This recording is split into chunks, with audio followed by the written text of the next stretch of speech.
Good morning, everyone, and welcome back to the show. My name is Rowan Brennan, and this, of course, is Inside Man United. And if you're new around these parts and you haven't already done so, hit that subscribe button. And if you like the content, of course, smash that like as well. So yeah, on today's episode, I wanted to have a bit of a player profile on a particular striker that seems to be kind of lighting it up this season.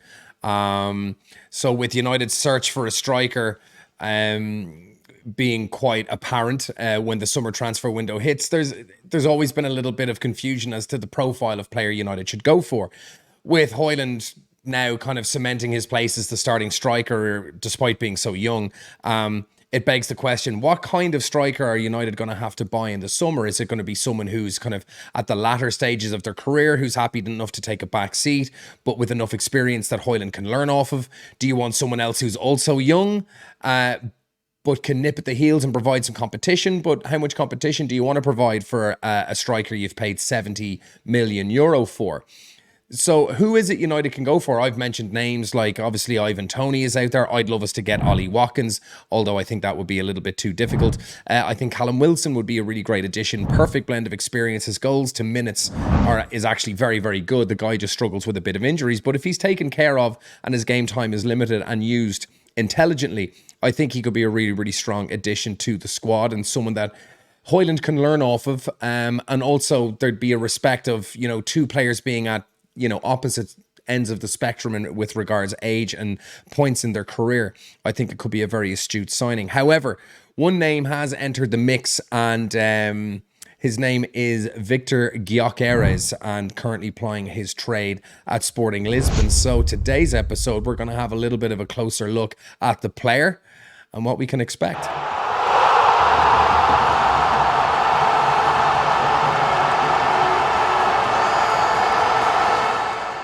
So the Portuguese league has been producing a lot of very talented players in recent times, but however, sometimes these players can flatter to deceive, not being able to replicate the form that they've had in Portugal in the Premier League. And we've seen that with a few different players. But players like Darwin Núñez, now that they've started to kind of find their feet and adapt to the pace of the Premier League, he's actually having a reasonably good season with a very healthy mix of goals and assists. But it's a tough league because it's become a very expensive league, and the likes of Benfica are absolutely milking leagues all around the world for players that they are selling. But there is one team that is really starting to put together a very special collection of players, and that is Sporting Lisbon, who, while always being seen as one of the top teams in Portugal, won their first Portuguese league, I think, for the first time in 20 years last year, and looking to secure it for a second time this year. And they really do have a very special collection of players, one of whom is Gonçalo Inácio. There's also Hjulmand, who is a defensive midfielder at Sporting Lisbon as well. Gonçalo Inácio, who I mentioned, a very, very talented centre half who looks like he's going to be cementing his place as one of the kind of leading centre backs for Portugal in the years to come.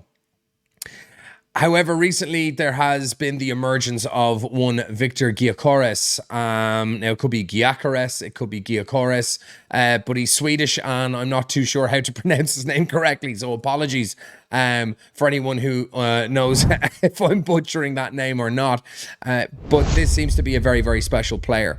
Now, it looks like Mikel Arteta and Arsenal were having a close look at him, but it seems that Erik ten Hag and Ineos have now wanted to kind of steal a march on their approach for the player, with him putting in absolutely obscene numbers this year, which we will take a little bit of a look at when we do a bit of a share screen and look at some of the stats that he's been pulling in. At 25 years of age, he is no kind of young up-and-coming talent. He has been plying his trade in the Championship for 3 years with Coventry before he got his move to Sporting Lisbon, with them having spent a record 20 million on the player, which is a club record for a player that they've bought, with a further 4 million in add-ons, with Coventry also due to receive about 10 to 15% of whatever the sell-on fee will be if and when he does eventually leave Lisbon. Now, like I said, at 25, he should be hitting the kind of the very peak years of his development now. And this is a player that you want ready out of the box. This isn't a 21-year-old that you're kind of taking a bit of a punt on. This is someone that you would hope to be almost approaching the finished article and hitting the absolute best parts of their career. Now, he spent 3 years at Coventry in the Championship and did quite well there. And we'll look at some of the numbers and statistics that he was pulling in during his 3 years in the Championship. And he got his move to the Portuguese league, and he has grabbed that opportunity with both hands and has really continued that rich vein of form from the Championship into the Portuguese league.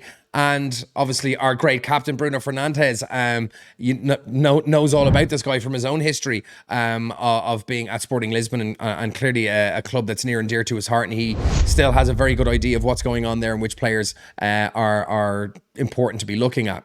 So he had a few things to say there as well. So I think we should just kind of kick on and have a look at some of the things that are being said about Viktor Gyokeres.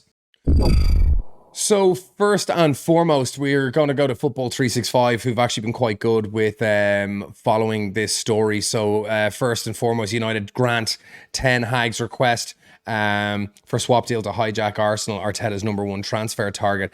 And so Viktor Gyokeres seems to be one of the main areas of concern for Arsenal, which is the striking department. With Gabriel Jesus's injury record now starting to kind of come to the fore, and he's been unavailable for large parts of the season. And then obviously they've got Kai Havertz, and we all know what the story is with him.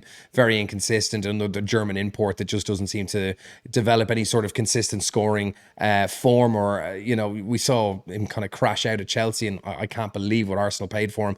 But what remains is that they need a striker, and United need another one. That's for sure. So United want to compete with Arsenal. So it looks like Victor Osimhen and Harry Kane are among the names that have also been linked with United, but they're very, very expensive, and it does create difficulties when you've got players of that caliber, because Højlund can't realistically expect to be getting a look in for most games with those there. So Gyokeres has been described as the number one transfer target for Arsenal and Mikel Arteta, and Spanish website Fijajes claimed that Ten Hag has requested United make an offer this summer.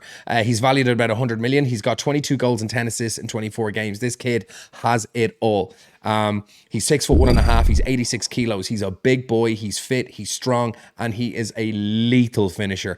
Very strong, can hold the ball up well, turns very quickly, and he is an absolute sniper. I've been looking at some footage of him, and the kid is absolutely the real deal. And then Bruno Fernandes goes on to say, when he was asked about Sporting Lisbon's players, he goes, Gyokeres is one of them. He scored a lot of goals. But then he goes, I think Pedro Gonçalves has shown great dynamics over the years. And, he goes on to speak about a few different players there. But he is starting to kind of raise eyebrows, Gyokeres now, and it does look like he's probably going to be getting a move this summer, and Sporting Lisbon are going to make a very, very tidy profit on this player. So if we go to FB Ref, okay, we can, let me just increase the size of this just to make it a little bit easier for you guys to read. So if we go to the stats here, okay, you can see now at Coventry when he first joined, when he was 21 years of age.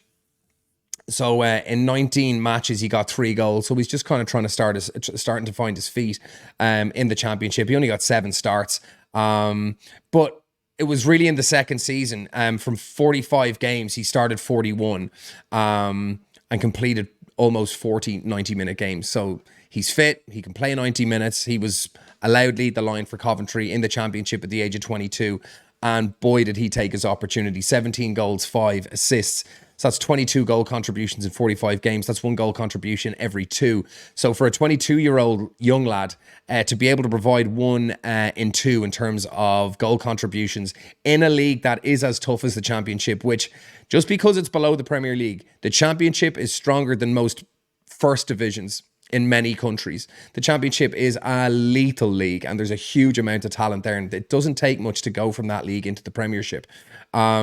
Then in the following season last year, he really added on to that as well. In 46 games, 45 of which are 44 starts, almost 45 completing 90 minutes, 21 goals, 10 assists. So this is very, very impressive form. And again, at the age of kind of 23, 24, that is seriously, seriously impressive stuff.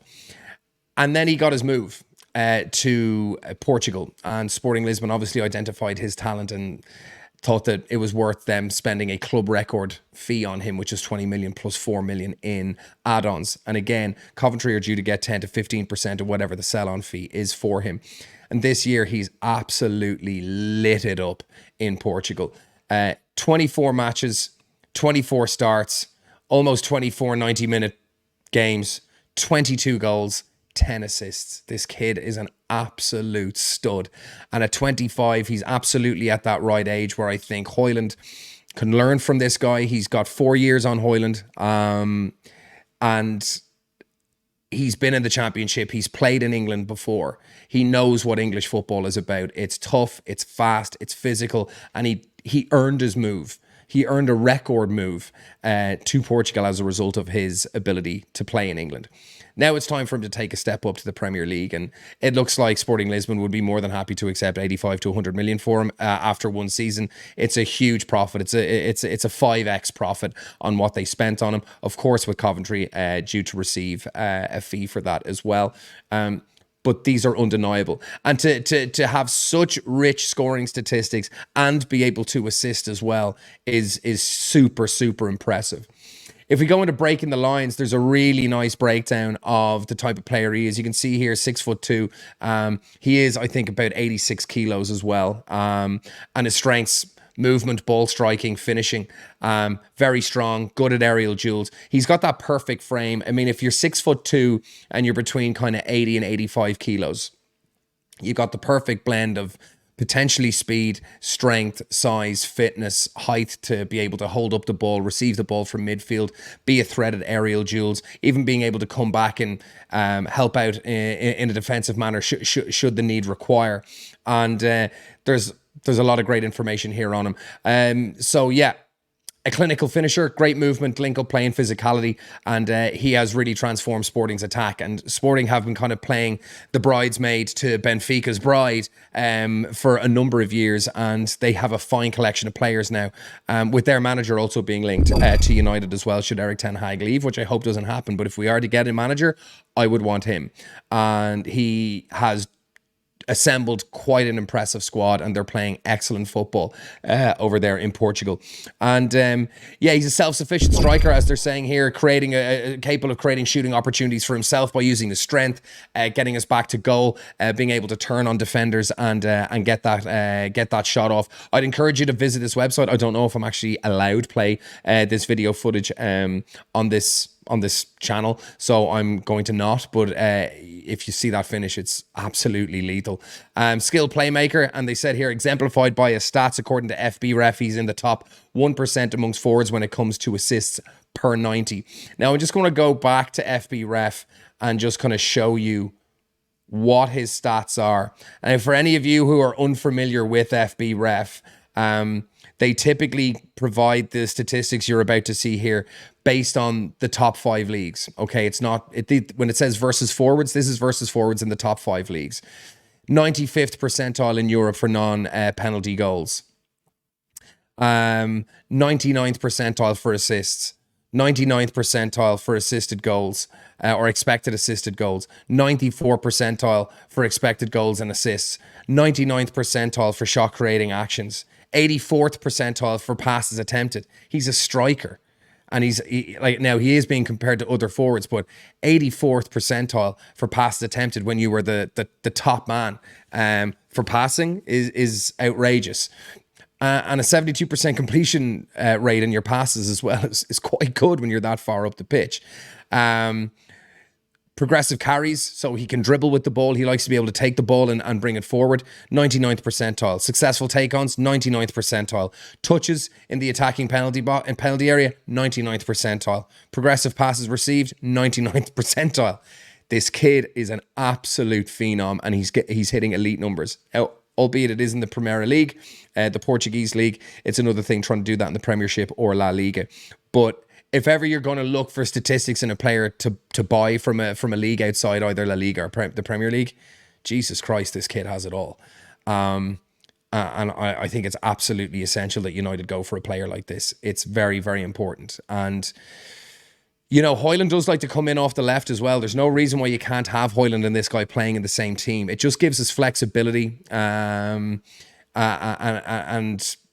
different combinations of players that can be brought on. And, you know, if Højlund gets injured, which is absolutely possible, with the amount of games that are in the season now and pre-season tours, United playing anywhere, you know, between 55 and 65 games, depending how far they go in various cup tournaments. No one can play all those games on their own, despite how fit they are. We've seen the likes of Fernandes, who plays in nearly every game, get absolutely bollocksed by the end of a season. And you can see the wheels starting to come off a lot of players across all leagues and all clubs. The strain and demands on players now, it's certainly a squad game, and you need to have someone equally, if not better, than Højlund, and for them to provide competition to one another and just, you know, steel sharpens steel. So that's what we want. So his statistics are just fantastic. And I encourage anyone that's not familiar with FBref to go there, and you can get a great breakdown on shooting, passing, pass type and things like that if you want to get into a little bit more detail on the numbers that this guy has. It just finishes off here. A no-nonsense striker, Gyokeres, is more than capable of putting his laces through the ball. He generates a lot of power on his shots, and a very physical striker who's also quite strong in duels, aerial duels, that kind of thing as well. At 25, this guy's really hitting the peak of his career. He seems to be fulfilling his potential that was seen quite early on in the championship. And, you know, he's taken his opportunity in Portugal very well, and hopefully he gets a move to the Premier League. And I hope it's in the red of Manchester and not in the red of London. So thoughts in the comments. What do you think? I mean, are there other players that you think we should be going for? Have you heard of Gyokeres before? Off the back of what you've seen here, do you think it's an interesting transfer? Do you think that we need to spend our money elsewhere? Do you think there should be, you know, we should be putting all our money into 2 or 3 new defenders, and, you know, maybe looking for something a little less expensive around the £100 million mark when it comes to another striker? What are your thoughts? Please, in the comments section. Would love to hear what you guys think. And as always, thank you very, very much for joining me.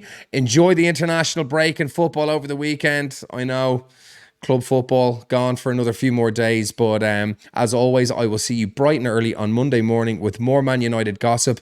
Thank you very much for joining me. Hit like, hit subscribe, and I will see you next week and on the next one.